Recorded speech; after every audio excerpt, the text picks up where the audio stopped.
BLMന്റെ 19ാമത് വാർഷിക general body യോഗം കോഴിക്കോട്ട് നടന്നു. രാജ്യത്തിന്റെ വികസനത്തിൽ സഹകരണ മേഖല വരുംകാലത്ത് ഏറെ പങ്കുവഹിക്കാനുണ്ട് എന്ന് കേന്ദ്രമന്ത്രി BL വർമ്മ.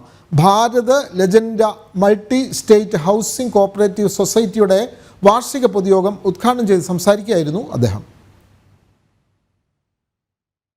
രാജ്യത്തിന്റെ വികസനത്തിൽ സഹകരണ മേഖലയ്ക്ക് വരും കാലത്ത് ഏറെ പങ്കുവഹിക്കാനുണ്ടെന്നും കേന്ദ്ര ഗവൺമെന്റ് ഇക്കാര്യം തിരിച്ചറിഞ്ഞുകൊണ്ടുള്ള പദ്ധതികളാണ് ആസൂത്രണം ചെയ്യുന്നതെന്നും കേന്ദ്ര ഭക്ഷ്യവിതരണ സാമൂഹ്യനീതി വകുപ്പ് മന്ത്രി BL വർമ്മ പറഞ്ഞു. ഇത് മുൻകൂട്ടി കണ്ടുകൊണ്ടാണ് മൾട്ടി ലെവൽ കോഓപ്പറേറ്റീവ് സൊസൈറ്റികളെ കേന്ദ്രം ഏറെ പ്രോത്സാഹിപ്പിക്കുന്നതെന്നും ഈ പാതയിൽ ഏറെ മാതൃകാപരമായ പ്രവർത്തനമാണ് BLM പോലുള്ള സഹകരണ പ്രസ്ഥാനങ്ങൾ കാഴ്ചവെക്കുന്നതെന്നും അദ്ദേഹം കൂട്ടിച്ചേർത്തു. ये BLM सोसाइटी का गठन 2006 में हुआ था और से हम भारत लजना multi state housing cooperative society जो देश की बड़ी सोसाइटियों में से एक है.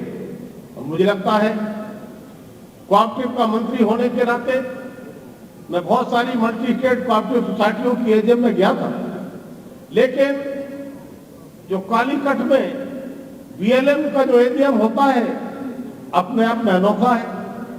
और मैं कह सकता हूं ये BLM लगातार अपने नए नए आयाम प्रस्तुत कर रहा है. BLM ചെയർമാൻ R പ്രേംകുമാർ ചടങ്ങിനെ അധ്യക്ഷത വഹിച്ചു. BLMനെ കോഴിക്കോട് സ്വന്തം സ്ഥലത്ത് ഒരു ആസ്ഥാന മന്ദിരം എന്നത് വൈകാതെ യാഥാർത്ഥ്യമാകുമെന്ന് അദ്ദേഹം പറഞ്ഞു. നമ്മള് BLMന്റെ കോഴിക്കോട് എത്രയോ വർഷത്തിന്റെ ഒരു നിങ്ങളെല്ലാവരും ചോദ്യത്തിന്റെ ഒരു വിഷയമായിരുന്നു. ഇതിനൊരു ഹെഡ് ഓഫീസ് തലസ്ഥാനം സ്വന്തം കെട്ടിടത്തിൽ വേണമെന്ന് പറഞ്ഞു.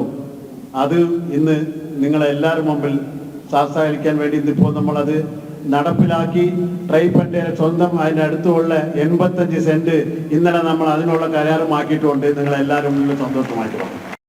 പോണ്ടിച്ചേരി സാമൂഹ്യക്ഷേമ വകുപ്പ് മന്ത്രി Sai Saravanan, Pondicherry deputy speaker Rajavelu, BLM president Karunamoorthy, managing director K Manoharan, admin director Siddheswaran Nair തുടങ്ങിയവർ സംസാരിച്ചു. ചടങ്ങിൽ വെച്ച് 12,500-ലധികം ആളുകൾ പങ്കെടുത്ത ആദ്യത്തെ സഹകരണ സംഘം ജനറൽ യോഗത്തിൽ പ്രതിജ്ഞ ചൊല്ലിയതിനെ വേൾഡ് ബുക്ക് ഓഫ് റെക്കോർഡ് കൂടി BLM കരസ്ഥമാക്കി. ജനം, കോഴിക്കോട്.